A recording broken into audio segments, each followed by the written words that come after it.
भगवते वासुदेवाय। ओम नमो भगवते वासुदेवाय। ओम नमो भगवते वासुदेवाय। ओम नमो भगवते वासुदेवाय। ओम अज्ञानतिमिरन्धस्य ज्ञानाञ्जनशलाकया चक्षुरुन्मिलितं येन तस्मै श्रीगुरुवे नमः। नमो ओं विष्णुपदाय कृष्णप्रेष्ठाय भूतले श्रीमते भक्तिवेदान्तस्वामिनिति नामिने। नमस्ते सारस्वतीदेवे गौरवाणी प्रचारिणे निर्विशेष शून्यवादिभाष्याद्देशिके कल्पतरुभ्यश्च कृपा सिन्धुभ्येव च पतितानां पावनेभ्यो वैष्णवेभ्यो नमो नमः। नमो नमः। जय श्री कृष्ण चैतन्य प्रभु नित्यानंद श्री अद्वैत गदाधर श्रीवासादि गौर भक्तवृंद। गौर भक्तवृंद। हरे कृष्ण कृष्ण कृष्ण हरे हरे, हरे राम राम राम हरे। राम हरे हरे। तो भगवान अर्जुन को बता रहे हैं कि कैसे ब्रह्मा जी के लोक से लेकर के नीचे के सारे लोग जो हैं वह नश्वर हैं। हाँ, वो सनातन नहीं है। वो बार बार उनकी सृष्टि होती है और प्रलय होता, हाँ, उनका वापस प्रलय होता है। तो कल हमने देखा ब्रह्मा जी के लोक का जो समय है, कैसे वह उनका 100 साल जो है हमारे करीब 311 ट्रिलियन ईयर्स के बराबर है। अब उसी को आगे बढ़ाते हुए 18वें श्लोक में बोलते हैं, मेरे पीछे बोलने का प्रयास करिए। अव्यक्ताद व्यक्तम व्यक्तव्य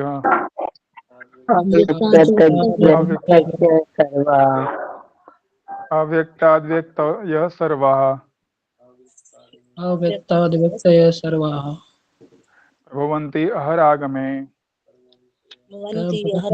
हरागमे रात्र्यागमे प्रलीयन्ते रात्र्यागमे प्रलीयन्ते तत्रैव अव्यक्तसंज्ञके। तत्रैव अव्यक्तसंज्ञके। हरे कृष्ण। तो बोल रहे हैं कि ब्रह्मा के at the beginning of Brahma's day all living entities become manifest from the unmanifest state and thereafter when the night falls they are merged into the unmanifest again. तो जब सुबह होती है तो सृष्टि होती है ब्रह्मा की जी की, और उसमें सारे के सारे जीव जो है वो प्रकट हो जाते हैं। और जब उनका रात्रि आता है तो प्रलय होती है और वह फिर से उसमें अव्यक्त में चले जाते हैं। तो यहाँ पे अव्यक्त जो बोल रहे हैं, अव्यक्त किसको बोला जा रहा है?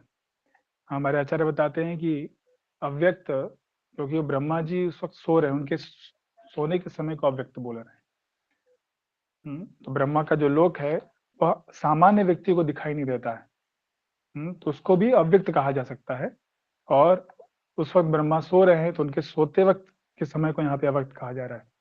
प्रधान जो प्रकृति का जब ये सृष्टि संपूर्ण सृष्टि नहीं हुई होती है तो उस वक्त प्रधान भी को भी अव्यक्त कहते हैं। जो प्रकृति का शुरुआत का समय, जब सृष्टि, जब महाविष्णु अपनी सांस अंदर लेते हैं तो सारी प्रकृति जो है अंदर चली जाती है उनके, तो उसको भी अव्यक्त स्टेट बोलते हैं। लेकिन वह यहाँ पे नहीं कहा जा रहा है, यहाँ पे ब्रह्मा जी के सापेक्ष में बातें कही जा रही हैं। तो ब्रह्मा के लोक के नीचे आता है आपका जनलोक, तपलोक, है ना, महरलोक तक। यहाँ तक जो है प्रलय नहीं होता है। जब भी ब्रह्मा का सुबह का समय समाप्त होता है, रात्रि आती है, तो रात्रि के शुरुआत में स्वर्गलोक तक पूरा पानी में डूब जाता है और उसके ऊपर के लोग नहीं डूबते। तो जितने भी जीव हैं वह एक तरह से कहते हैं वापस उनके एक सुप्तावस्था में चले जाते हैं। फिर अगले श्लोक में बोल रहे हैं कि भूतग्राम स एवायम, बोलिए। भूतग्राम सेवाय भूत्वा भूत्वा प्रलीयते प्रलीयते रात्र्यागमे वशः पार्थ रात्र्यागमे अवशः पार्थः पार्थः प्रभवन्ति हराग्रमे हरागमे हरे कृष्ण। तो बोले again and again when Brahma's day arrives all living entities come into being and with the arrival of Brahma's night they are helplessly annihilated। तो प्रतिदिन ब्रह्मा के जब दिन आता है तो सारे जीवात्मा जो है उनको वापस शरीर मिलता है, और जब उनका रात्रि आता है तो वह अवश्य वो असहायावस्था में उनका विनाश हो जाता है। तो पिछले श्लोक में जब अर्जुन को भगवान बोलते हैं कि ब्रह्मा की ये सृष्टि और प्रलय हो रहा है, तो उनके मन में प्रश्न आता है, क्या ये प्रतिदिन होता है? ब्रह्मा के हर सुबह ऐसा होता है कि सृष्टि होती है और प्रतिदिन रात को ऐसा होता है? हाँ, इसीलिए यहाँ पे उसका उत्तर दे रहे हैं कि हाँ, हम जब भी यहाँ पे ब्रह्मा का दिन बता रहे हैं, whenever Brahma's day arrives, तो ये होता है बार बार। तो यहाँ पे सबसे पहले जो शब्द का इस्तेमाल कर रहे हैं भगवान, वो है भूतग्राम। भूतग्राम जो है वह बना हुआ है भूत और ग्राम। भूत मतलब वह व्यक्ति जो उत्पन्न होता है। अब उत्पन्न हम सब तो जीव हैं, भगवान के अंश हैं, उस तरफ नहीं बता रहे हैं। ये तो शाश्वत काल के लिए हम हैं। हम ऐसा नहीं था कभी कि हम नहीं थे और हमारा सृष्टि होता है। तो आत्मा के रूप में हम हमेशा रहते हैं। यहाँ पे किन लोगों के बारे में बात कर रहे हैं? वह जो जीवात्मा भगवान से विद्रोह करते हैं, वो इस भौतिक ब्रह्मांड में आते हैं और वह अपने आप को भगवान से दूर रख करके भोग करने का प्रयास करते हैं। तो ऐसे लोग को क्या करते हैं भगवान? अलग अलग शरीर देते हैं। तब वो जब शरीर मिलता है भूत, तब वो उत्पन्न कहा सकता है। वो उनको पहली बार वो शरीर मिल रहा है और उस शरीर के अनुसार वो कर्म करते हैं और कर्मों के अनुसार उनका फल मिलता है, फिर उनकी मृत्यु होती है, फिर अगला शरीर मिलता है। तो ऐसे लोगों को कहा जा रहा है, ऐसे जीव जो बद्ध आत्मा है, उनके लिए भूत शब्द का इस्तेमाल हो रहा है। और ग्रामा मतलब समुदाय। तो वह समुदाय जो जिनको कि ये शरीर, भौतिक शरीर मिले हैं, वह भूत के बारे में बता रहे हैं भगवान। भूत ग्रामा। ये लोग को अपना आध्यात्मिक जो स्वरूप है वो उसकी विस्मृति हो गई। वो नहीं जानते कि वो भगवान के दास हैं और उन्हें भगवान की सेवा करनी है। वो अपने ही इच्छाओं के लिए कार्य कर रहे हैं। भौतिक प्रकृति में इन लोग का जन्म हो रहा है और बार बार मृत्यु हो रहा है। फिर अगला शब्द बोल रहे हैं भूत्वा। भूत्वा एक बार नहीं, दो बार बोल रहे हैं। भूत्वा भूत्वा प्रलीयते। तो भूत्वा का मतलब होता है उत्पन्न, और भूत्वा भूत्वा दो बार मतलब यह उत्पन्न होकर। तो दो बार क्यों बता रहे हैं? दो बार इसलिए बता रहे हैं कि जब ब्रह्मा जी का 100 साल होता है, ठीक है, 100 साल टोटल उनकी आयु है। उसमें कल्प जो एक दिन है, इस दिन में की शुरुआत में क्या हो रहा है? सृष्टि हो रहा है। तो यहाँ पर उनको वापस शरीर मिल रहा है, ठीक है।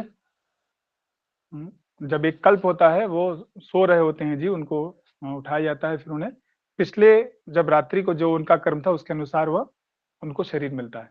अब ब्रह्मा जी का ये कल्प भी कम नहीं है। एक दिन ऐसे उनके 360 दिन जो होते हैं, उसमें एक दिन में करीब 4 हमने चर्चा किया था 43,20,000 का एक चतुर्युग होता है। ऐसे 1,000 चतुर्युग होते हैं। तो उन चतुर्युगों में भी जो जीव हैं, वह बार बार उनका अलग अलग शरीर मिलता है। एक दिन, ब्रह्मा के एक दिन में भी उनकी कई बार मृत्यु होती है और कई बार उनको नया शरीर मिलता है ना। तो दिन के शुरुआत में और दिन के दौरान पूरा रात्रि तक इनको अनेक शरीर मिलते हैं। जैसे अभी हम लोग मनुष्य शरीर में हैं। मनुष्य शरीर से व्यक्ति जो है उसका देहांत होगा, फिर वो और दूसरे शरीर में जाएगा, फिर वहां से दूसरे शरीर में जाएगा। तो ये बार बार भूत्वा भूत्वा उसको भगवान बता रहे हैं यहाँ पे कि ऐसे इन लोग का जन्म हो रहा है बार बार। तो इस तरह अपने पूर्व कर्मों के अनुसार जीव को अलग अलग जन्म मिल रहा है। फिर भगवान कह रहे हैं भूत्वा भूत्वा प्रलीयते। प्रलीयते मतलब प्रकृष्ट रूपेण लीयते। वह सभी प्राणी प्रकृति में लीन हो जाते हैं। जब उनकी सृष्टि होती है, वह जीवंत होते हैं, वह अपने कार्य करते हैं अपने कर्मों के अनुसार, अपने मन के अनुसार, और फिर उसका उनको फल मिलता है। और अंत में जब रात्रि आती है तो वापस वो उस प्रकृति में चले जाते हैं। तो उन्हें पुनः शरीर जो प्राप्ति होती है वो काफी दिन बाद होती है। एक कल्प जो था आपका 1000 चतुर्युग, ये 1000 चतुर्युग ब्रह्मा जी का 12 घंटा है। तो इसमें उनको अलग अलग शरीर मिलता है, लेकिन इसके बाद क्या होता है, रात्रि में सब प्रलय हो जाता है तो वो सो जाते हैं। तो फिर 1000 चतुर्युग तक उनको कोई शरीर नहीं मिलता है। हम्म?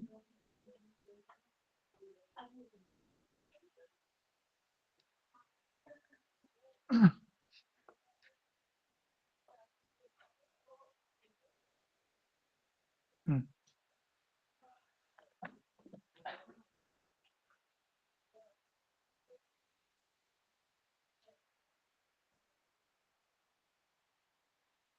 तो इतनी अवधि तक जो है शरीर नहीं मिलता है। इसके बाद बताते हैं कि ये जो ब्रह्मा जी का ये प्रलय होता है ब्रह्मा जी के हर दिन के बाद, तो वो कैसा होता है। शुरुआत में पानी 100 साल तक पानी नहीं बरसता है, 100 साल तक कोई वर्षा नहीं होती है, और इस कारण जीव जो है वो एक दूसरे को खाने लगते हैं। और उसके बाद फिर शेषनाग जो है वह नीचे से, जो नीचे के लोकों में रहते हैं, वह उनके मुख से अग्नि निकलती है और पूरा का पूरा ब्रह्मांड को एक तरह से ये जलाने लगती है नीचे से। और इस कारण फिर 100 साल तक वर्षा होती है इस अग्नि के कारण, सब सारे जीव खत्म हो जाते हैं। फिर 100 साल तक पानी बरसता है और उसके कारण पूरा नीचे से लेकर के जो आपका पाताल सुतल ऐसे पानी बढ़ता रहता है, भूलोक भूवर लोक स्वर्ग लोक तक पूरा पानी भर जाता है। तो यह ब्रह्मा जी का हर रात्रि को ऐसा प्रलय होता है। तो यह बताया गया है कि 4 अरब 32 करोड़ वर्षों तक ये उनकी रात्रि रहती है, पूरा पानी भरा रहता है और सारे जीव जो है वह एक तरह से सुप्तावस्था में रहते हैं। जैसे हम लोग प्रतिदिन उठते हैं, कार्य करते हैं अपना, खाना पीना बनाना, नहाना धोना, काम पे जाना, शाम को आके सो जाते हैं। तो ऐसे ब्रह्मा जी 12 घंटे कार्य करते हैं, फिर 12 घंटे उनका रात्रि का समय, निद्रा का समय होता है। उनके निद्रा में जाने के बाद फिर सब इसलिए प्रलय हो जाता है। अब अगला महत्वपूर्ण शब्द यहाँ पे भगवान इस्तेमाल कर रहे हैं, रात्रि आगमे अवशः। अवशः मतलब असहाय अवस्था, एकदम निसहाय अवस्था में जीव जो है वह रहता है। तो भौतिक सृष्टि में प्रलय और सृष्टि बार बार चलती है और इस पे किसी भी जीव का कोई नियंत्रण नहीं है। कोई कहे कि नहीं अब हम इसके विरोध में कार्य करेंगे, हमारी मृत्यु नहीं होगी, कोई मृत्यु को रोक नहीं सकता है। इतना वह पानी जब बरसता है और जो अग्नि आती है वो कोई भी इसको रोक नहीं पाता, और असहाय अवस्था में उनको ये शरीर छोड़ना पड़ता है और सुप्तावस्था में जाना पड़ता है। और फिर जब उनका समय आता है तो उनको जगाया जाता है और वो वापस उनको शरीर दिए जाते हैं, क्योंकि जीवात्मा चाह रहे हैं कि हम भोग करें भगवान के विरोध में। भगवान की सेवा नहीं करना चाह रही, इसलिए उसको ये बार बार ऐसा कष्ट सहना पड़ रहा है। तो नहीं समझाना चाह रहे हैं कि आप समझिए ये भौतिक जगत में हमारी स्थिति क्या है। अभी हमारे पास जो भी समय है, मान लीजिए 50 साल 60 साल, इसमें हमारे पास कुछ थोड़ा नियंत्रण है, हम नियंत्रण कर सकते हैं। लेकिन जब मृत्यु होगी तो मृत्यु के पश्चात हमारा कोई नियंत्रण नहीं। अपने कर्मों के अनुसार हमें कर्मणा दैव नेत्रेण, वो अगला शरीर अगला स्थान स्वीकार करना पड़ेगा और उस हिसाब से कार्य करना पड़ेगा। और फिर आखिरी में जब ब्रह्मा जी की रात आएगी तो सारे जीवों का तरह से विनाश होता है और वो सबके सब वापस ब्रह्मा जी के साथ भगवान के शरीर में इस वक्त प्रवेश करते हैं।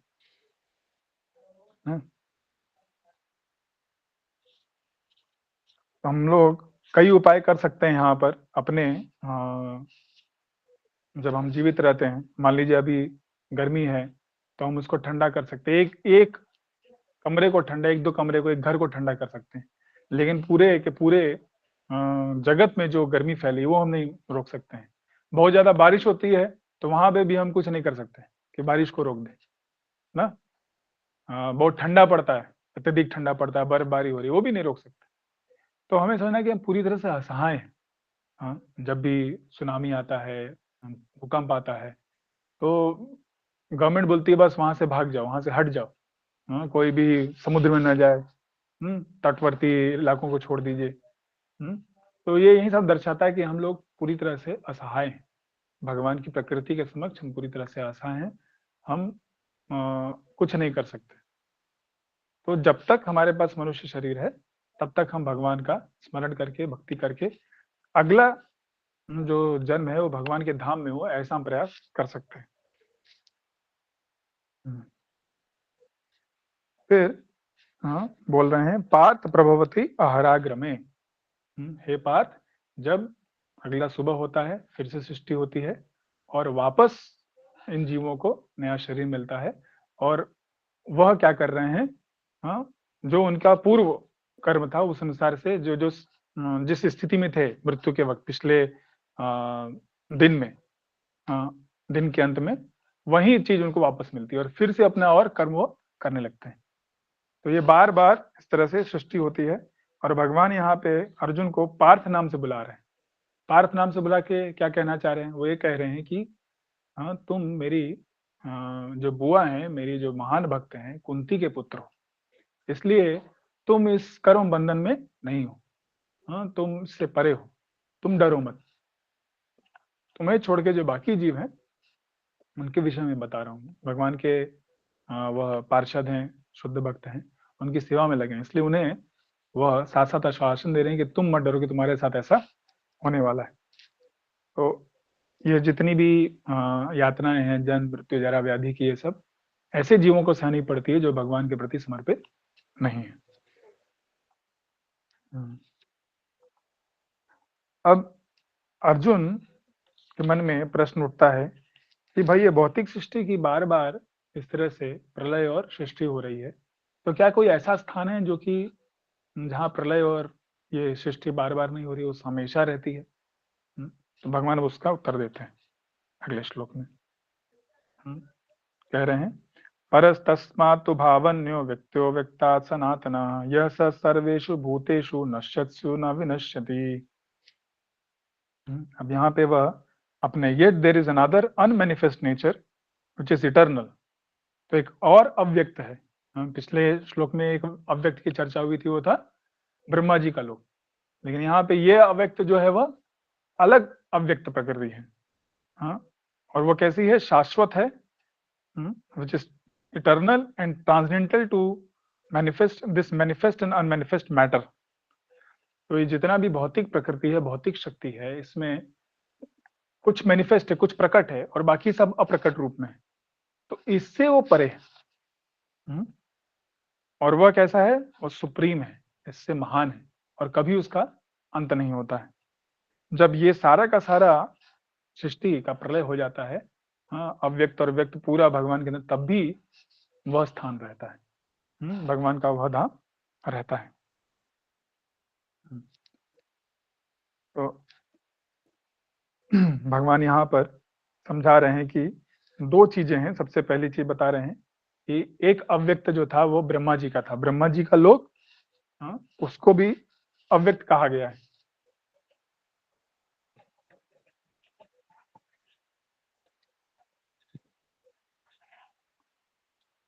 अव्यक्त शब्द का इस्तेमाल,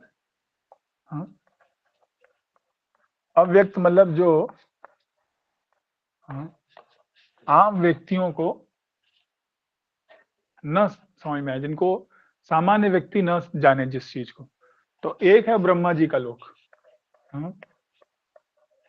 उसको पिछले श्लोकों में यहाँ पे कहा गया कि कैसे बार बार सृष्टि हो रही है।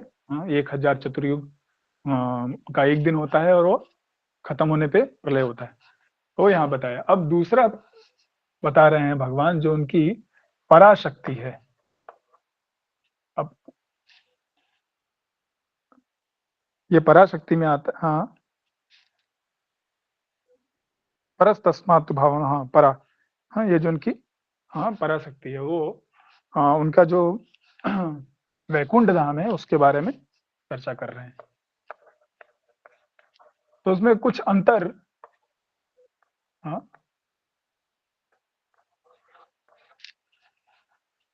उसमें कुछ अंतर है। क्या अंतर है?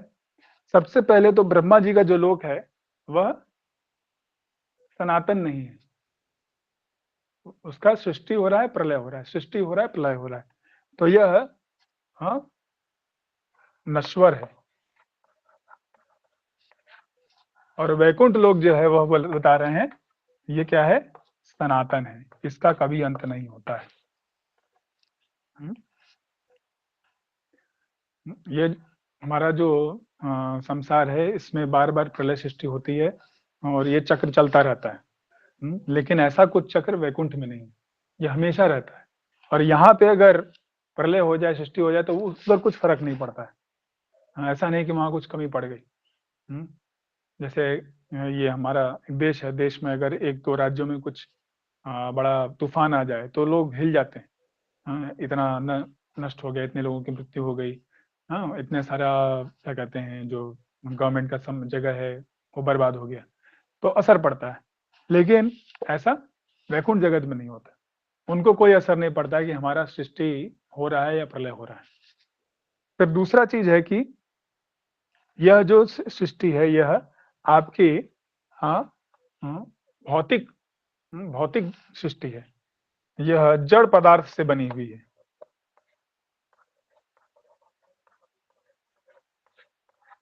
और ये जो है आध्यात्मिक है।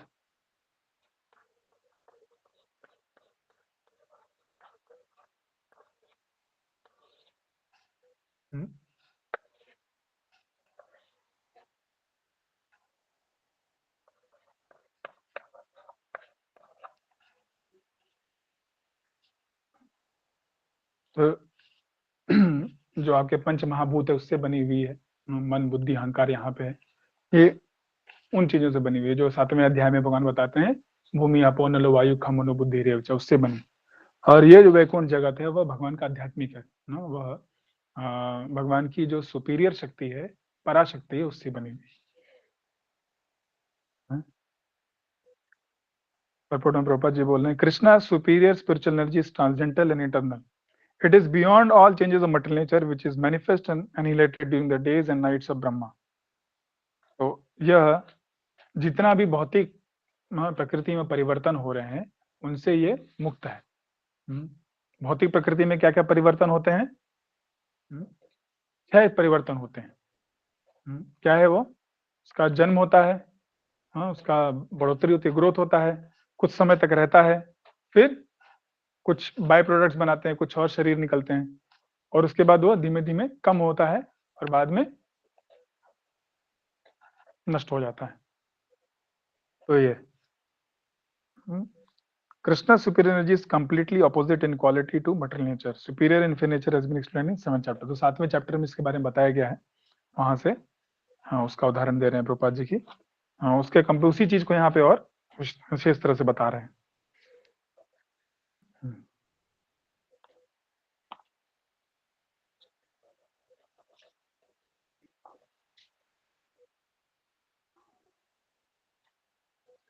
तस्मात् भावन्यो तू शब्द से वो बोल रहे हैं कि इस, हाँ, तू शब्द यहाँ पे तू मतलब होता है किंतु,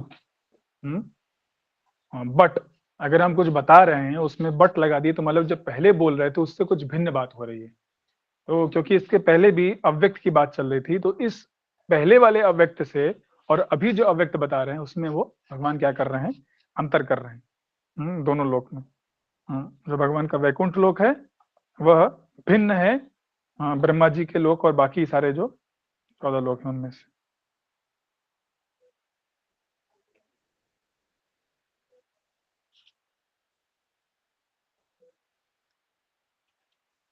भागवत के दूसरे स्कंद के 9वें अध्याय में वर्णन आता है, श्री कृष्ण जो है ब्रह्मा जी की तपस्या से अत्यंत प्रसन्न होते हैं। जब ब्रह्मा जी का शुरुआत होता है दिन का, तो वह एक क्या कहते हैं, एक कमल का फूल है, उसके ऊपर वो पैदा होते हैं, जो कि भगवान के नाभि से निकलता है, नाभि कमल से।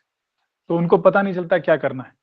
हाँ, तो वह उस नाभि कमल में नीचे जाते हैं और बहुत अंधकार दिखाई देता है, और तो बहुत डर जाते हैं, तो फिर वापस वो चढ़ करके उस कमल के ऊपर आ जाते हैं। तो फिर वहां पे जब वो बैठते हैं, ध्यान करते हैं, तो उनको 2 शब्द सुनाई देते हैं, तप तप, तपस्या करो। तो ब्रह्मा जी क्योंकि काफी उन्नत जीव हैं, उनको ये बुद्धि है कि क्या करना है, तो वो तपस्या में बैठ जाते हैं। फिर भगवान के ऊपर ध्यान लगाते हैं और उनकी कठोर तपस्या से भगवान बड़े प्रसन्न होते हैं। तो भगवान उनको अपने वैकुंठ लोक का दर्शन कराते हैं, जो कि जिसका वर्णन श्रीमद् भागवतम के दूसरे स्कंद के 9वें अध्याय में आता है। तो बस दिखाते हैं कि कैसे उनका जो वैकुंठ धाम है वह दिव्य लोक, जो समस्त महान पुरुष हैं उनके द्वारा पूजित है, और वह हर प्रकार के क्लेश तथा भय से मुक्त है। वैकुंठ, जहाँ कोई कुंठा नहीं, कुंठा मतलब अलग अलग हमको चिंताएं आती रहती, तो धाम क्या है, चिंता से क्लेश से मुक्त है और भय से भी मुक्त है। वहां 3 गुणों का कोई प्रभाव नहीं है। जो यहाँ भौतिक प्रकृति में सतोगुण, रजोगुण, तमोगुण, इसका बार बार असर पड़ता है। जैसे सुबह का समय जो सतोगुण है, फिर दोपहर के समय रजोगुण का प्रभाव पड़ता है, रात्रि को तमोगुण का प्रभाव ज्यादा पड़ जाता है।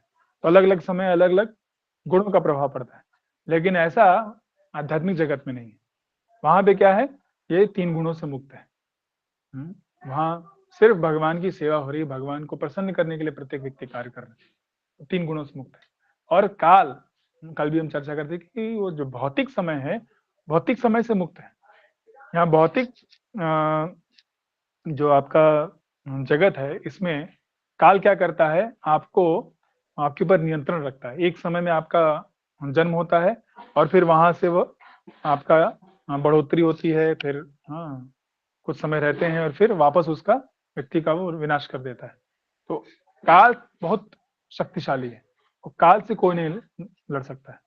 लेकिन वहां आध्यात्मिक जगत में काल भगवान की सेवा में लगा हुआ है। काल के अनुसार भगवान की अलग अलग लीलाएं होती हैं। अष्टप्रहरी लीला है, तो अलग अलग समय भगवान अलग अलग लीलाएं करते हैं अपने भक्तों के साथ।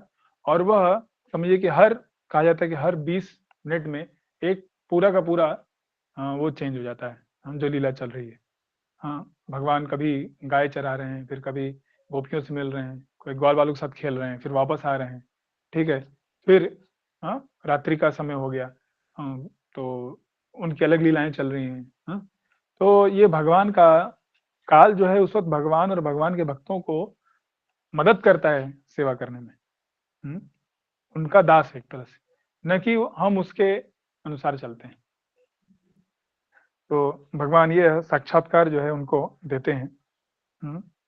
और भगवान के जो वैकुंठ में लोग रहते हैं, वैकुंठ लोक के वासी श्याम वर्ण के होते हैं। उनका शरीर भी भगवान की तरह ही, जैसे भगवान का श्याम वर्ण, वैसे उनका भी श्याम वर्ण रहता है।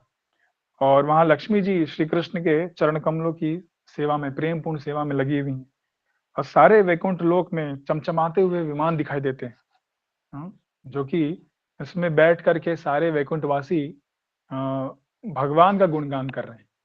वो अपने घर वालों के साथ, पत्नियों के साथ, सबके सब हैं, लेकिन वो क्या कर रहे हैं, भगवान का गुणगान कर रहे हैं सबके सब। और ये सभी श्री कृष्ण के भक्त हैं। और वहां पर न वासना है, न लोभ है, न किसी प्रकार की कुंठा है, कोई मनमुटाव नहीं।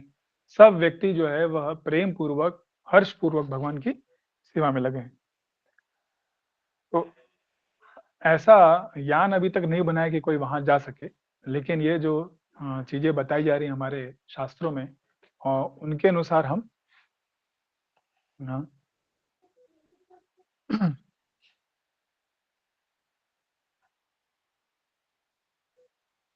समझ सकते हैं कि ऐसे लोग हैं, और उन शास्त्रों के पर हम विश्वास करके हम समझ सकते हैं कि ऐसे लोग एग्जिस्ट करते हैं।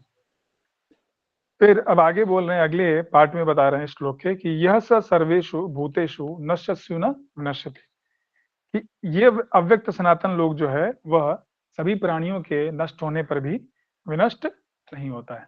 जब यहाँ की सृष्टि का विनाश हो जाता है तो वहां पे कोई असर नहीं पड़ता है। श्री कृष्ण के लोक में किसी का विनाश नहीं होता, किसी की मृत्यु नहीं होती है। और ये भौतिक जगत जो है एक तरह से छाया की तरह है। छाये वयस्य भुवनानि बिभर्ति दुर्गा। चैतन्य चरितामृत में एक श्लोक आता है, कैसे भगवान कृष्ण जो है एक सूर्य के समान है। कृष्णा सूर्य समा, माया है अंधकार। तो जैसे अभी हाँ ये सामने ट्यूबलाइट है, हम हमारा हाथ अगर हम लेंगे तो इस हाथ का कुछ परछाई पड़ रहा है। तो भगवान और भगवान की आंतरिक शक्ति, अंतरंगा शक्ति, उनके बीच आदान प्रदान चल रहा है, और उसका जो प्रतिबिंब है, एक तरह परछाई जो है, वो है माया देवी, भौतिक शक्ति। तो यह अज्ञान का स्थान है। तो अगर हम कृष्ण की तरफ देख रहे हैं, अगर हम जिधर से प्रकाश का स्रोत है, अगर हम उधर देख रहे हैं, तो हमें माया नहीं पता चलेगी, माया नहीं दिखाई, माया के हम प्रभाव से मुक्त हैं। लेकिन जब भगवान से हम दूर होते हैं, कृष्णा भूलिया से जीव भोग वांछा करी, निकटस्थ माया तारे झपटे, तब माया का प्रभाव हमारे पर पड़ता है। कृष्णा भूलिया जीव अनादिर बहिमुख है, अतः माया दे संसार दुख। तो भगवान से हम जो विमुख हो गए हैं, उसके कारण ही हमें इस संसार में रहना पड़ रहा है। तो ये संसार में बार बार सृष्टि प्रलय हो रहा है, लेकिन वो जो संसार है भगवान का आध्यात्मिक धाम, वहां कोई इसका असर नहीं है।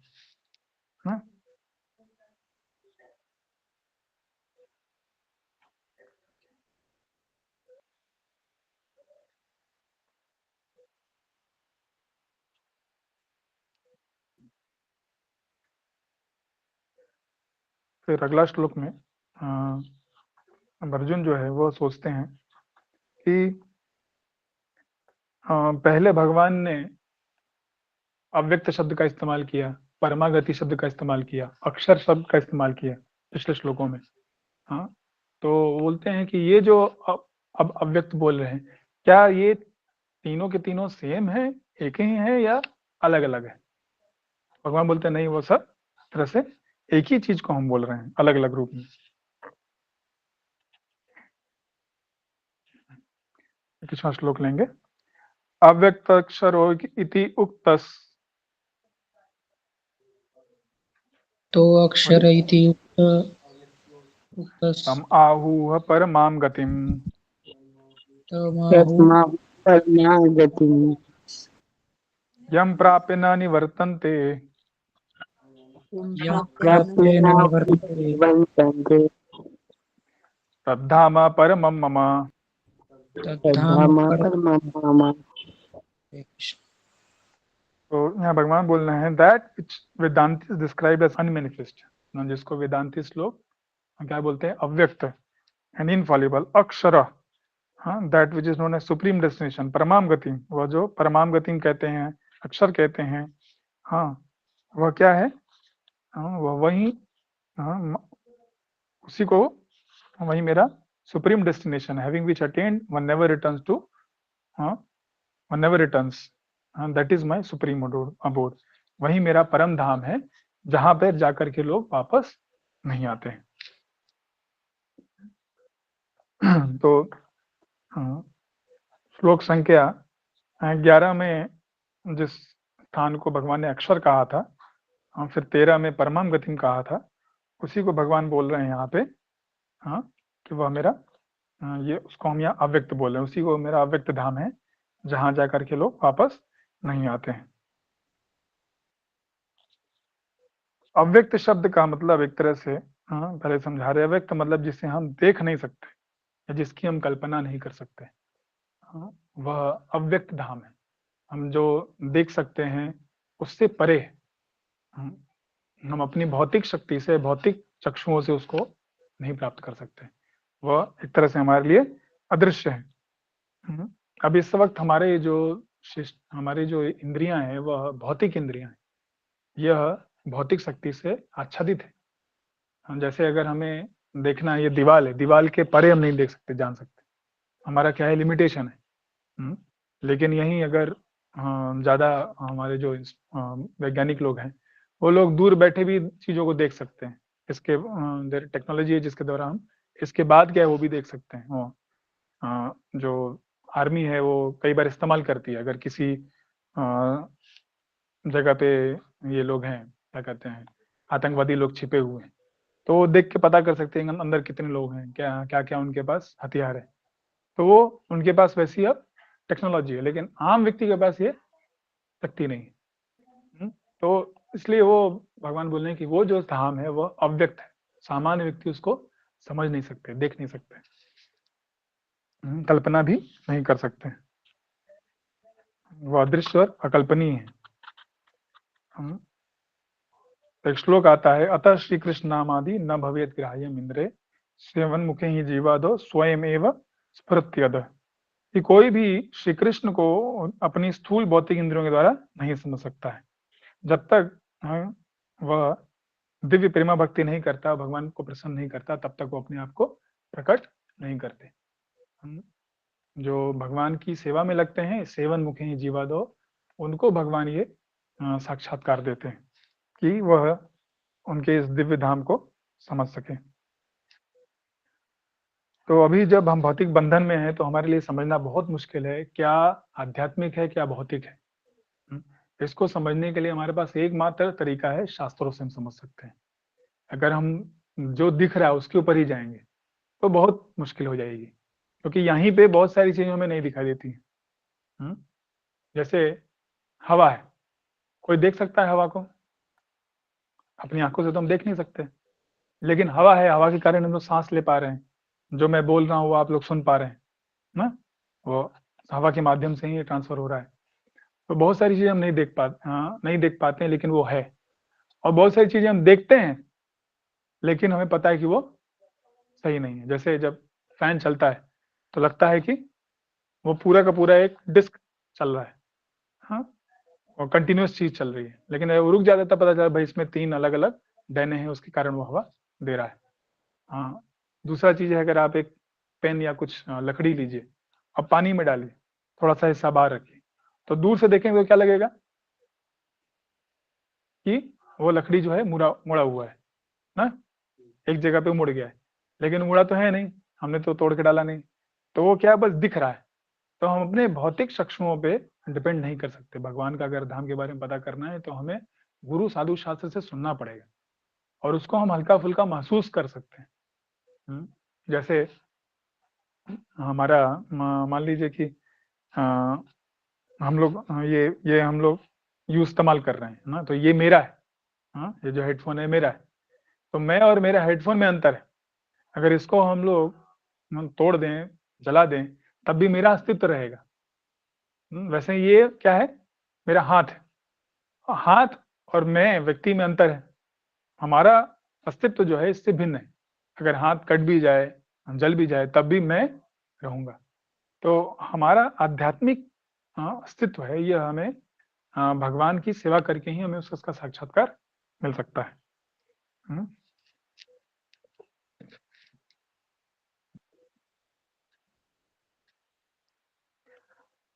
फिर आगे भगवान जो है अक्षर शब्द का इस्तेमाल कर रहे हैं। तो 11वें श्लोक में उन्होंने बोला था कि जो वेदों को जानने वाले हैं वो इसको अक्षर बोलते हैं। तो अक्षर मतलब भगवान कृष्ण ही है। तो वेदों में भी भगवान का ही वर्णन है, भगवान के धाम का वर्णन है, लेकिन वेदों में जो शब्द इस्तेमाल है वो शब्द है अक्षर। कई लोग बोलते हैं भगवान के धाम के बारे में, कृष्ण के बारे में नहीं दिया है, लेकिन दिया है, बस शब्दों का इस्तेमाल थोड़ा भिन्न हुआ है। तो जो वेदों को जानते हैं वो सही में समझते हैं कि यह जो बताई जा रही है बात, वो किसके विषय में बताई जा रही है, भगवान के धाम के विषय में बताई जा रही है, अक्षर के विषय में बताई जा रही है।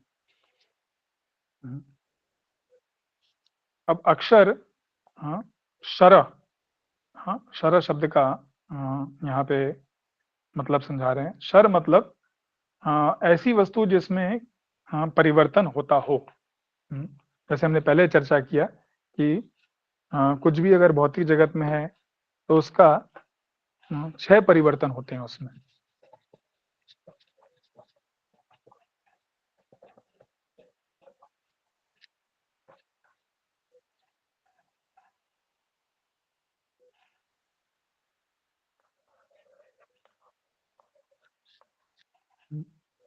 शर, शर मतलब जिसमें परिवर्तन हो।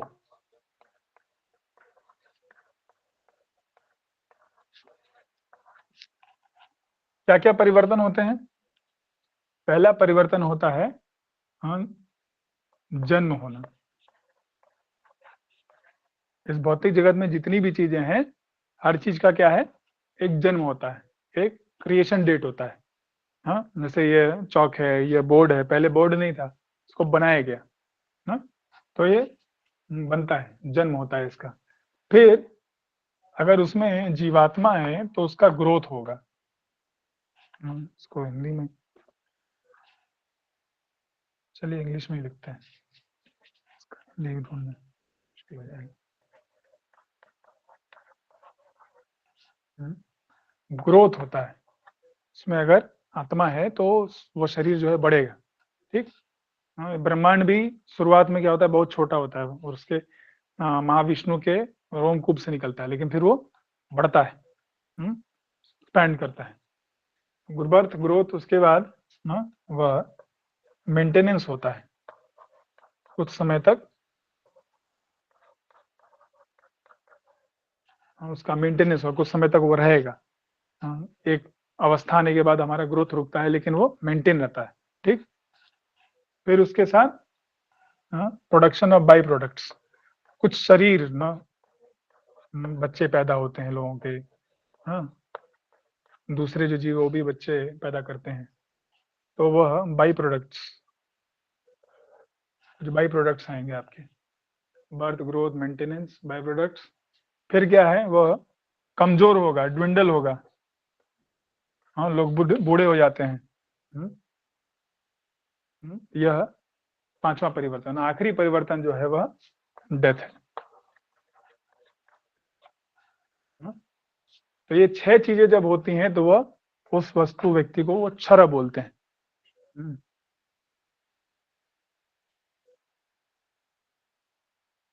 अब इसी में अगर अ जोड़ दिया जाए तो अक्षरा हो जाएगा, जिसका कि परिवर्तन नहीं होता।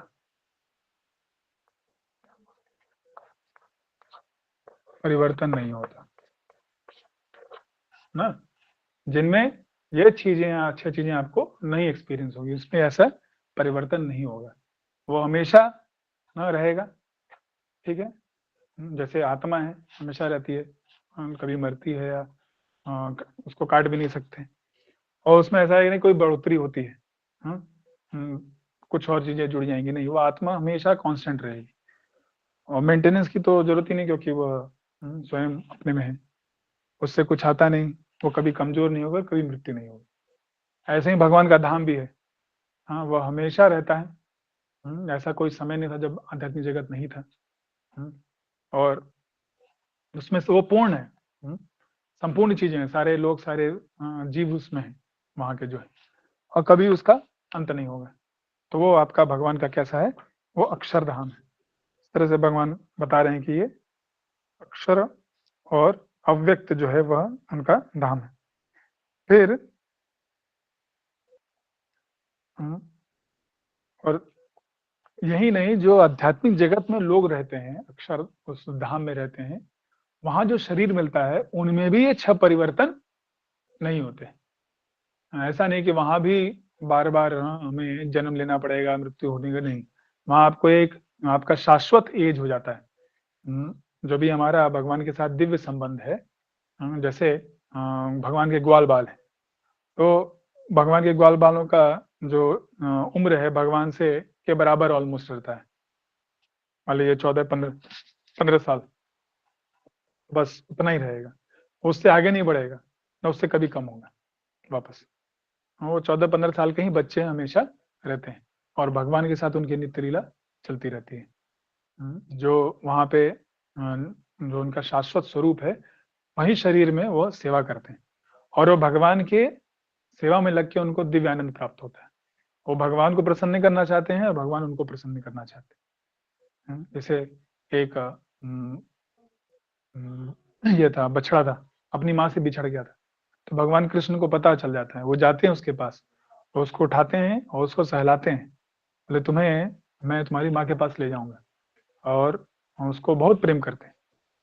तो वो बछड़ा जो है भगवान का संग पाकर वो बहुत प्रसन्न हो जाता है, और आंखों से उसके आंसू निकलने लगते हैं। तो भगवान हर जीव का साथ उनका प्रेम का संबंध है, और दूसरा जीव भी जो वो भी भगवान की सेवा कर रहा है प्रेम से, तो वहाँ कोई मृत्यु का भय नहीं है, कोई और चीज का कष्ट नहीं है उन्हें, सिर्फ और सिर्फ भगवान को आनंद देने के लिए वो कार्य कर रहे हैं। तो ये ऐसा उनका अक्षरधाम है। अब 13वें श्लोक में भगवान चर्चा किए थे परमागति शब्द का। तो वह व्यक्ति जो ओम का उच्चारण करते हुए श्री कृष्ण का ओम का उच्चारण कर श्री कृष्ण का ध्यान कर रहा है और शरीर को त्यागता है, वह परमागति को प्राप्त होता है। तो परमागति और कुछ नहीं, भगवान का धाम ही है। तो ये परमागति, सबसे उत्तम गति, मृत्यु के बाद जो गति अगला अगला उसको जन्म मिलने वाला है, वो सबसे अच्छा गति है भगवान का धाम प्राप्त करना। हाँ, सारे साधु गुरु शास्त्र ही बताते हैं कि हाँ, उससे बेहतर कोई गति नहीं, उससे बेहतर कोई जगह नहीं जहाँ लोक आप प्राप्त नहीं कर सकते। बाकी जो भी इस भौतिक ब्रह्मांड में लोक है, वहां आप जाएंगे तो वहां से क्या होगा, वापस आपको आना पड़ेगा, और नहीं तो वहीं वो भी नष्ट हो जाएगा। जब संपूर्ण प्रलय होता है तो ब्रह्मा जी का लोक भी क्या होता है, हाँ, वो डिस्ट्रॉय हो जाता है, हाँ, उसका भी अंत हो जाता है। लेकिन भगवान का जो धाम अगर वो प्राप्त कर लिए परमागति, तब उससे हाँ, कभी आप वापस आपको आने की जरूरत नहीं है।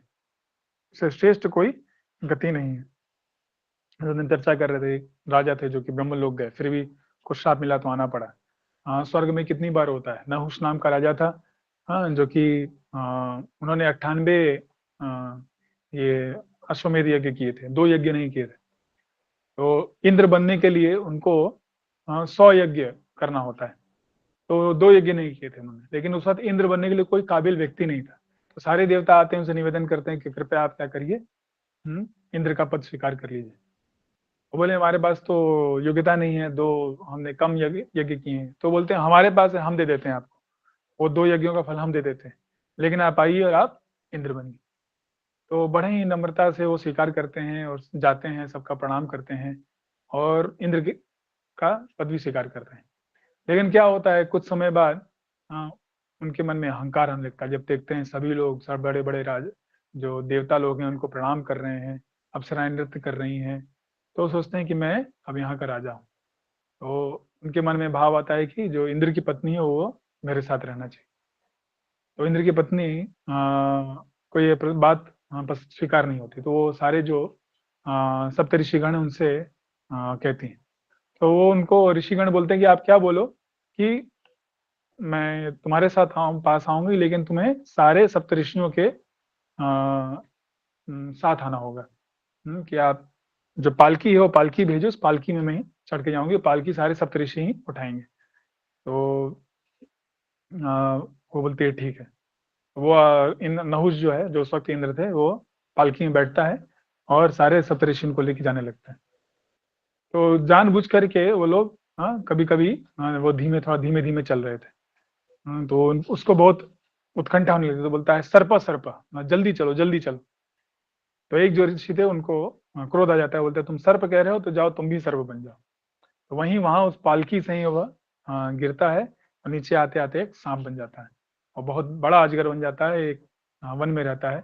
जब पांडव युधिष्ठिर महाराज और वो लोग वनवास में आते हैं तो ये भीम और सबको पकड़ लेता है। और वो उनके ही नहुष जो थे पहले युधिष्ठिर महाराज के ही वंश में थे। तो युधिष्ठिर महाराज उनको कृष्ण कथा करते हैं, उनके प्रश्नों का उत्तर देते हैं और फिर उनका उद्धार होता है। तो उनको भी स्वर्गलोक मिला, लेकिन फिर भी स्वर्गलोक से वापस इस पृथ्वी में आना पड़ा और अलग एक सर्प योनि में पढ़ना पड़ा। तो इसलिए भगवान यहाँ बता रहे हैं कि सबसे अच्छी गति क्या है, आप मेरे लोक में आ जाओ, परमाणु गति। इससे श्रेष्ठ कोई गति नहीं है। अब इस श्लोक के दूसरे पार्ट में बोल रहे हैं कि यह प्राप्त निवर्तनते तद धाम परमम। वह व्यक्ति जो इस धाम को प्राप्त करता है वो फिर कभी वापस नहीं जाता है। तो हमें बार बार अलग अलग भगवान बताते हैं कि जो भी जन्म जन्म कर्म चमे दिव्यम एवं व्यक्ति तत्व, वो व्यक्ति का वापस जन्म नहीं होता। हाँ, पहले भी उन्होंने बताया कि जो मेरा स्मरण करते हुए शरीर छोड़ता है, मेरे धाम को प्राप्त करता है, वापस इस दुनिया में नहीं आता, दुखालय में शाश्वतम में। तो ये भगवान के इन वाक्यों पे हमें विश्वास रखना चाहिए और उनके प्रेम भक्ति में संपूर्ण रूप से लगना चाहिए। तो ये इसके बाद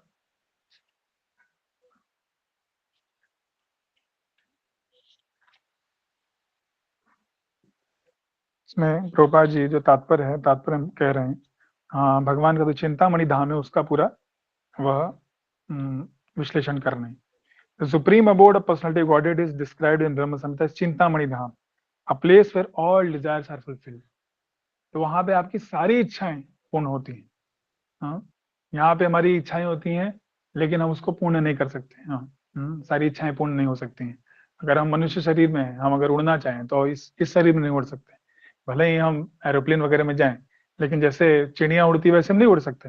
लेकिन वहां पे अगर हाँ आप चाहें, आपके उस आध्यात्मिक शरीर में सारी की सारी क्षमताएं होती हैं। All desires are fulfilled.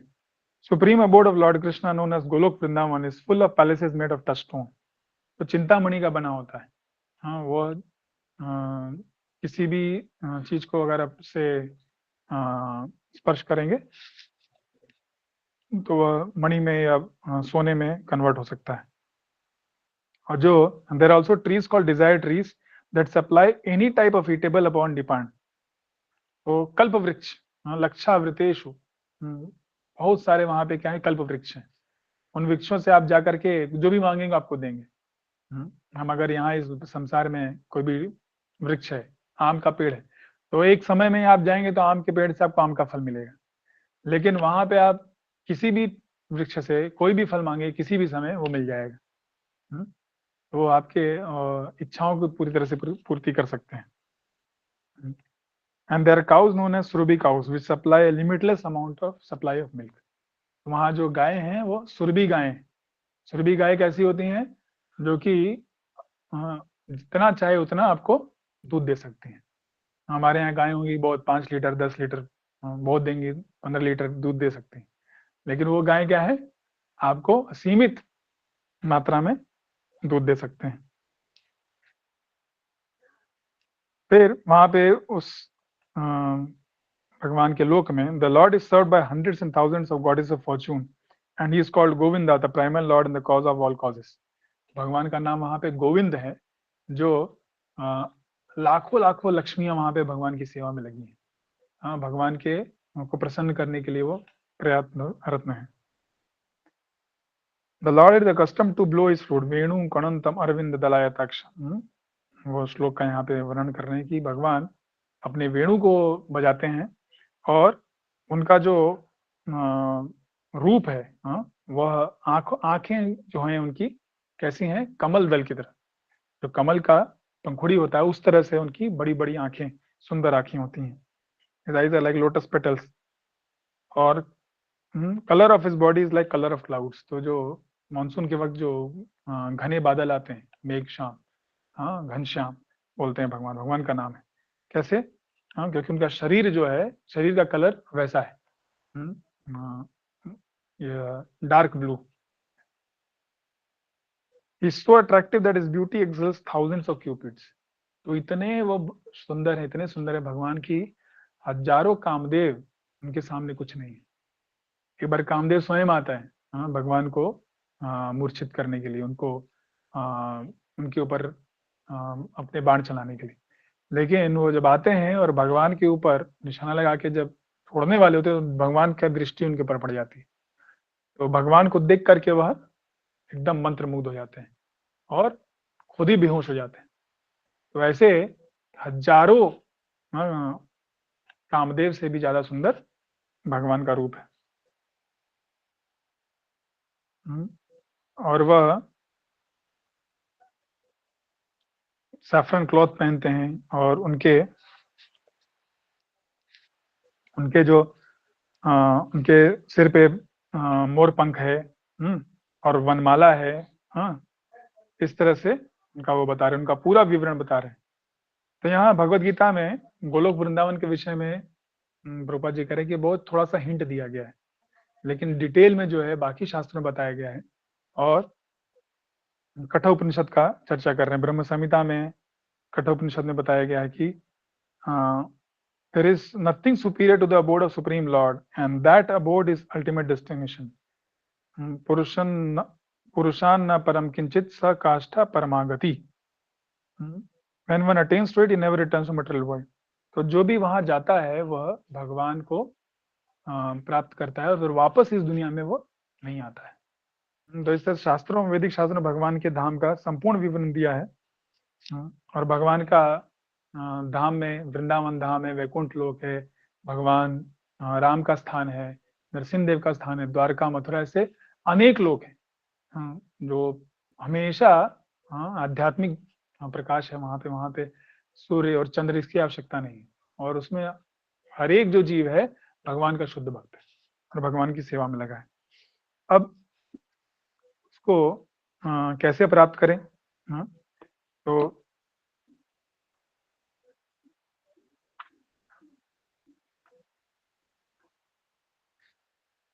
Arjun जब ये सुनते हैं कि ऐसा भगवान का धाम है, अव्यक्त धाम, परमागति धाम, तो वहां पे उसको किस प्रकार प्राप्त किया जाए, ये उनके में शंका होती है। कैसे मैं ऐसे धाम को प्राप्त करूं? तो उस विषय में अगला श्लोक बोल रहे हैं। वो क्या बोलते हैं? मेरे पीछे बोलिए। पुरुष स पर पार्थ पुरुषः स पर पार्थ भक्त्या लभ्यस्त्वनन्यया त्वनन्यया यस्यान्तस्थानि भूतानि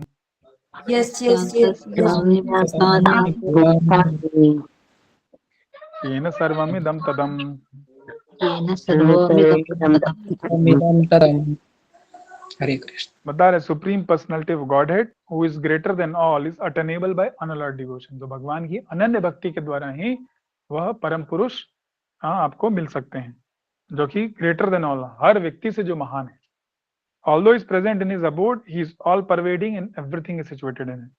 तो असल में अपने धाम में ही रहते हैं, लेकिन फिर भी वो पूरा ब्रह्मांड उनके अंतर्गत है। और सब कुछ उनके अंदर है और वह सब जगह व्याप्त भी है। तो इतने महान है कि वो हर जगह व्याप्त भी है, फिर भी उनका अपना स्थान क्या है? उनका अपना धाम है। तो यहाँ पे अनन्य भक्ति के विषय में भगवान बता रहे हैं कि भगवान की अनन्य भक्ति के द्वारा आप उनको प्राप्त कर सकते हैं। अन्य अन्य मतलब दूसरा व्यक्ति, किसी और की आप पूजा करें तो अन्य हो गया। और अनन्य मतलब किसी और की नहीं, सिर्फ मेरी। गीता के आखिरी में भगवान बोलते हैं माम एकम शरणम व्रज, सिर्फ मेरा शरण लो। तो हम सम्मान सबको करते हैं, लेकिन जब पूजा की बात आती है, अपनी सेवा की बात आती है, तो हम सिर्फ और सिर्फ कृष्ण की सेवा हमें करनी चाहिए। बाकी सारे देवी देवता जो है वो भगवान के ही अंश हैं और भगवान की शक्ति के द्वारा, भगवान के द्वारा दी गई शक्ति, उसी को वो प्रतिनिधित्व कर रहे हैं। उनका अपने से कुछ शक्ति नहीं है। भगवान बोलते हैं कि जो भी इस दुनिया में है सब कुछ मेरे द्वारा सृष्टि किया गया है और जो भी उनकी शक्तियां वो मेरी ही शक्तियां हैं। तो अनन्य, इसलिए आप क्या करो, मेरी अनन्य भक्ति में लगवाओ, मुझे सिर्फ अनन्य भक्ति के द्वारा ही प्राप्त कर पाओगे। ऐसा नहीं कि ये चाहिए तो इस देवता के पास जाओ, वो चाहिए तो दूसरे देवता के पास जाओ।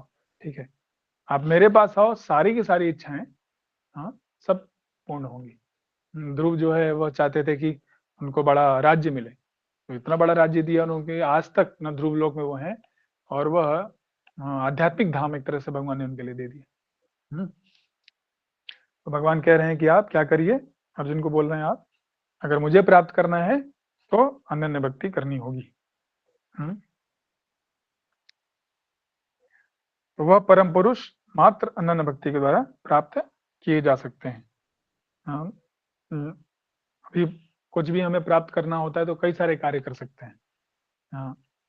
वेदों का लोग अध्ययन करते हैं, यज्ञ करते हैं, दान करते हैं, तपस्या करते हैं, योग सिद्धि, योगाभ्यास करते हैं। तो ये सभी चीजों से आपको इस भौतिक ब्रह्मांड की चीजें मिल सकती हैं, लेकिन भगवान को प्राप्त करना है तो वह भगवान को ही अनन्य भक्ति करनी पड़ेगी। उससे जब भगवान प्रसन्न होंगे तो स्वयं अपने आप को दे सकते हैं। वो भगवान इतने महान है कि कोई आप उनको मजबूर नहीं कर सकते, फोर्स नहीं कर सकते। जैसे हिरण्यकशिपु ने जब तपस्या किया तो ब्रह्मा जी को आना पड़ा। वरना क्या हो रहा है, पूरे ब्रह्मांड में अग्नि फैल जा रही थी। सारे देवी देवता कहे भाई भाई देखिए आपकी पूजा कर रहा है और इस तरह से विध्वंस हो रहा है। तो उनको मजबूरी में आकर के देना पड़ा। ऐसे ही एक शिव जी का भक्त था, वो अपना शरीर को ही काट काट के डाल रहा था, फिर आखिरी में अपना सिर काटने का तो भगवान को, शिव जी को प्रकट होना पड़ा। बोले तुम्हें क्या चाहिए? बोले मैं जिसके सर पे हाथ रख दूं वो भस्म हो जाना चाहिए। भस्मासुर था वो। तो उन्होंने बोला तथास्तु, बिना सोचे समझे बोल दिया। अब वो दौड़ा उनके पीछे ही, क्योंकि वो चाहता था माता पार्वती को के साथ संग करना। बोले मैं शिव जी को मार दूंगा, उनके साथ संग करूंगा, उनका भोग करूंगा। अब शिव जी भागने लगे। तो फिर भगवान विष्णु आते हैं एक बालक का रूप लेकर के, और उसको बोलते हैं कि अरे तुम शिव जी के ऊपर, शिव के ऊपर विश्वास कर रहे हो, बहुत धोखा देते हैं। तुम वो हाथ जो है अपने सिर पे रखो, देखो क्या होता है, और कुछ नहीं होगा तो हम लोग जाके उसको शिव को मारेंगे।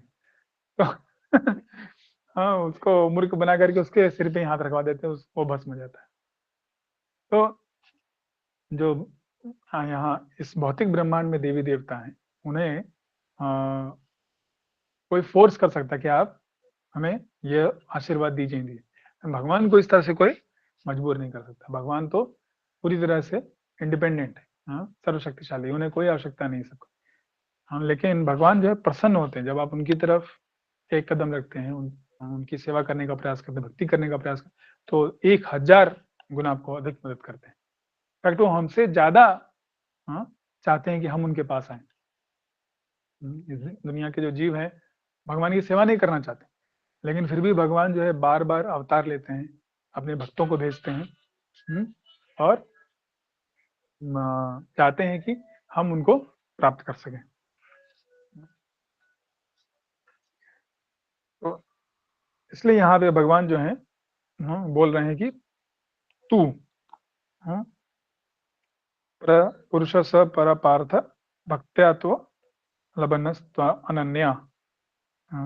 अनन्य भक्ति के द्वारा ही आप मुझे प्राप्त कर सकते हैं।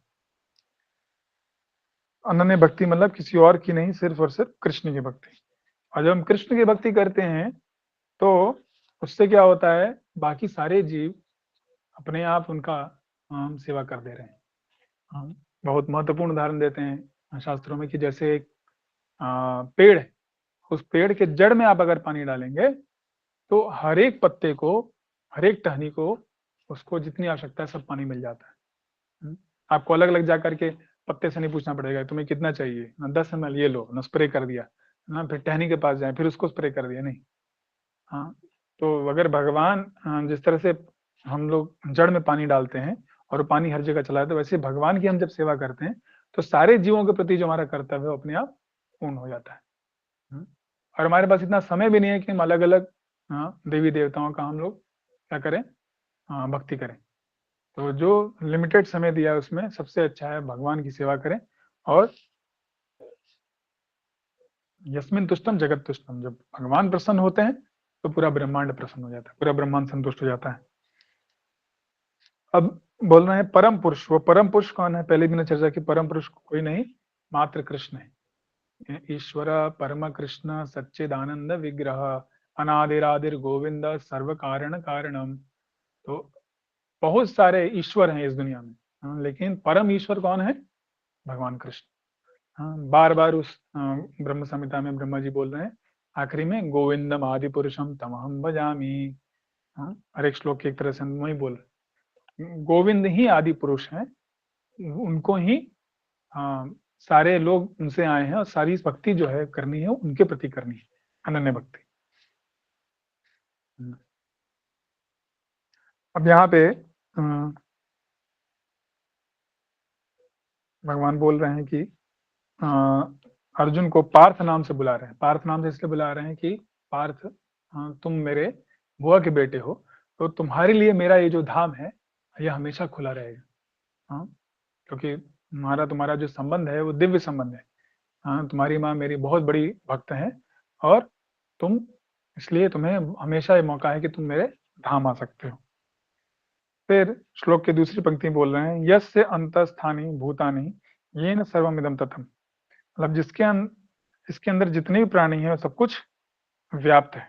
वह व्यक्ति, वह परम पुरुष, इनके अंदर सभी के सभी प्राणी हैं और सब कुछ उनके द्वारा व्याप्त है।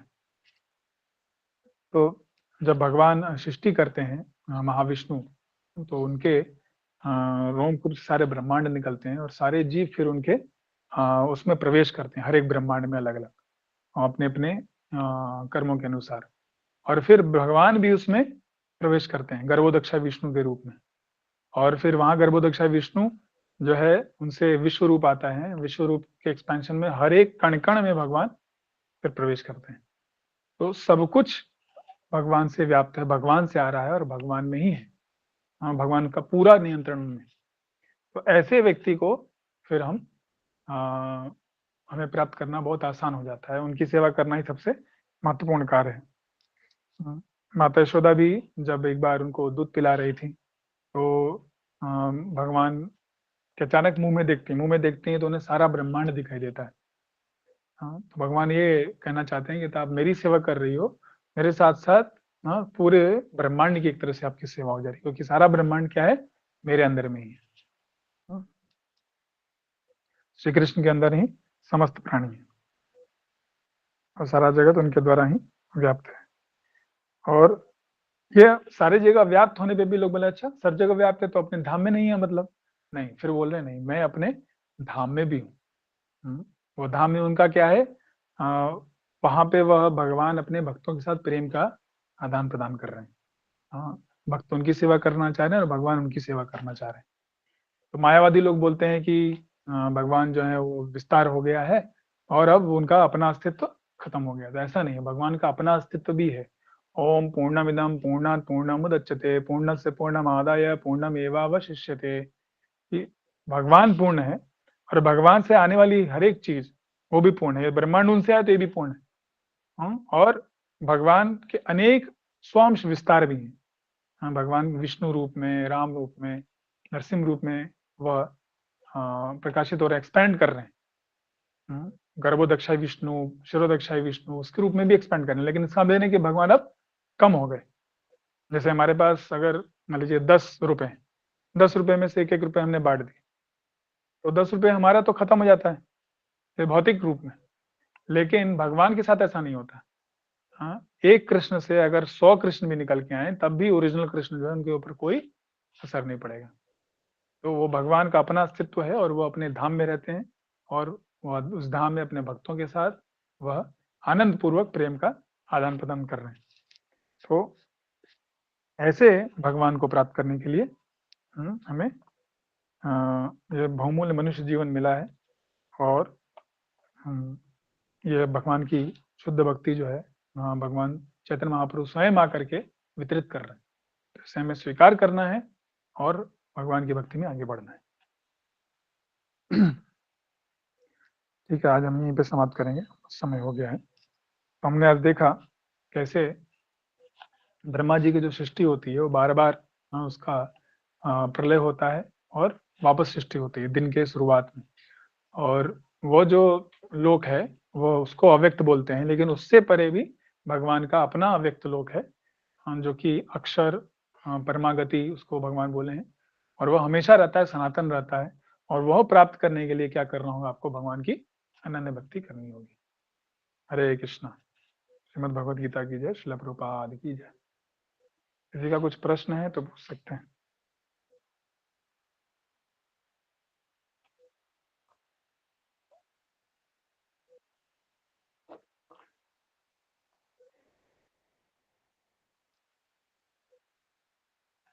हरे कृष्णा।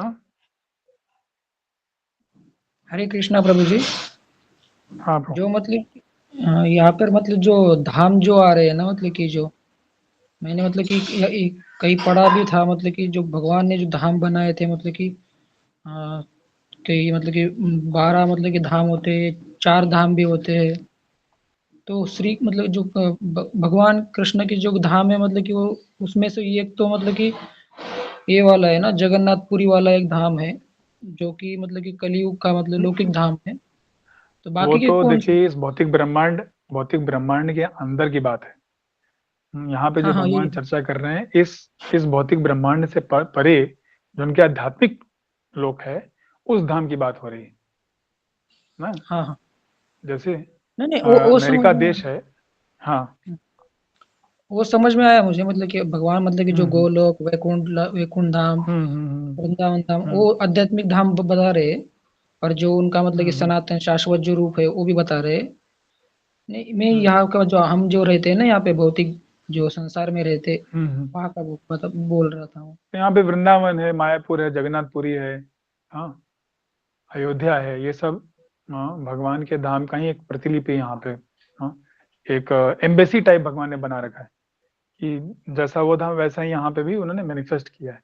और वह उसके ऊपर थोड़ी योग माया की कवरिंग रहती है। जब आप वहां जाते हैं भगवान के भक्तों के संग में भक्ति करते हैं, तब वो आपको वो थोड़ा प्रकट होता है, साक्षात उसका रूप प्रकट हो सकता है। अच्छा, तो मतलब जो आध्यात्मिक वह धाम का जो, हाँ बोलिए बोलिए।